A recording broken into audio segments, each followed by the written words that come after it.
Salam sigap dan shalom. Renungan kita pada hari ini, Minggu 8 Agustus 2021, berjudul Kita Dibenarkan oleh Darah Kristus. Ayat intinya terdapat di dalam Roma 5 ayat 8 dan 9. Akan tetapi Allah menunjukkan kasih-Nya kepada kita oleh karena Kristus telah mati untuk kita ketika kita masih berdosa. Lebih-lebih karena kita sekarang telah dibenarkan oleh darah-Nya, kita pasti akan diselamatkan dari murka Allah. Pena Inspirasi menuliskan yang dimaksud dengan judul renungan kita pagi ini, kita dibenarkan oleh darah Kristus sebagai petunjuk bagi kita untuk bermegah dalam salib Yesus untuk menghadapi hari esok dengan berani adalah sebagai berikut. Pertama, seseorang yang telah dibenarkan oleh darah Kristus akan memiliki kuasa yang lebih besar. Keadilan serta kekuatannya hanya mengandalkan Tuhan saja. Tatkala setan dengan teriakan keras menuntut jiwa kita, mempersalahkan kita karena dosa, dan mengklaim kita sebagai mangsanya, darah Kristus membela kita dengan kuasa yang lebih besar. Keadilan dan kekuatan hanya ada di dalam Tuhan. Seluruh keturunan Israel akan nyata benar dan akan bermegah di dalam Tuhan.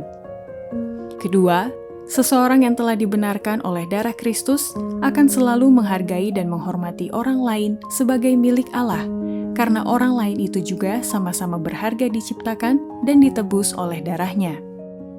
Di dalam pemberian akan putranya untuk penebusan kita, Allah telah menunjukkan betapa tinggi nilai yang Dia tetapkan kepada setiap jiwa manusia, dan Dia tidak memberikan kepada manusia kebebasan untuk berbicara dengan merendahkan orang lain. Kita akan melihat kesalahan-kesalahan dan kelemahan-kelemahan di dalam diri mereka yang di sekitar kita, tetapi Allah menyatakan setiap jiwa sebagai milik-Nya oleh penciptaan. Dan kedua, milik-Nya sebagai yang dibeli oleh darah Kristus yang berharga itu. Ketiga, seseorang yang telah dibenarkan oleh darah Kristus akan rendah hati, menyadari dan mengakui bahwa segala sesuatu berkat atau apapun yang dimilikinya itu datang dari Tuhan yang telah dibeli dengan darah-Nya yang tak dapat diukur harganya. Segala sesuatu datang dari Allah, tak satu pun yang ada pada kita yang tidak kita terima. Dan lebih daripada ini, kita tak mempunyai apapun yang tidak dibeli bagi kita oleh darah Kristus. Segala sesuatu yang kita miliki datang kepada kita dengan stempel salib, dibeli dengan darah yang tak dapat diukur harganya, karena itu adalah hidup Allah sendiri.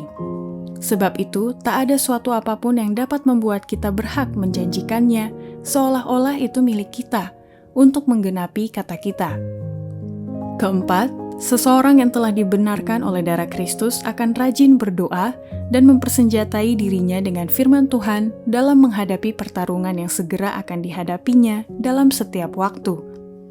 Kita semua sekarang haruslah berusaha mempersenjatai diri kita sendiri terhadap pertarungan yang segera akan kita hadapi. Iman belajar dengan doa yang tekun dan menghidupkan firman Allah.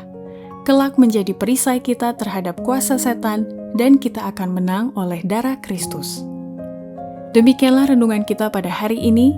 Kiranya Tuhan memberkati kita semua.